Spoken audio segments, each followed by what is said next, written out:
பொறாமப்பட்டோம் அப்படின்னா நம்ம தான் முதல்ல பாதிக்கப்படுவோம். ஏன்னா நம்மளுடைய பவரையும் எடுத்துக்கிட்டு அவங்க வளர்ந்துருவாங்க. நம்ம யாரையும் பார்த்து பொறாமப்படக்கூடாது.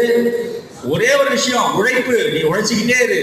உன் நோக்கத்தை வந்துட்டு கடவுள் நிறைவேற்றுவார். உனக்கு மேல ஒரு சக்தி இயற்கை நிறைவேற்றுவார். ஒருத்தர் முன்னாடி பேசின ஒரு மரங்களை எல்லாம் நடும் அத்திக்குழு அவர் பேசினாரு, ரொம்ப அருமையா பேசினா. இயற்கை தான் கடவுள்னாரு. நான் அந்த வழியை தான் நானும் பின்பற்றுறேன். இயற்கை தான் எனக்கு கடவுள், எனக்கு மதம் இதெல்லாம் எதுவும் கிடையாது. ஒரு சின்ன வட்டத்துக்குள்ள, ஒரு குறுகிய வட்டத்துக்குள்ள போய் நிக்கிற ஆளு நான் கிடையாது.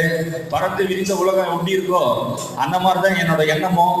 நான் அப்படிதான் யோசிப்பேன். ஏன்னா இந்த இயற்கை எல்லாருக்குமே சமமானது. காத்து எப்படி எல்லாருக்கும் சமமானதோ அது மாதிரி சமமானது. அந்த மாதிரிதான் என்னோட யோசனைகள், சிந்தனைகள் எப்பவுமே இருக்கும். அதனால வந்துட்டு நீங்க மற்றவங்களுக்கு உதவி செய்றீங்க அப்படின்னா, உங்களுக்கு ஒரு சின்ன உதவி நீங்க செய்றீங்கன்னா கூட இயற்கை வந்து பல மடங்கு உங்களுக்கு கொடுக்கும்.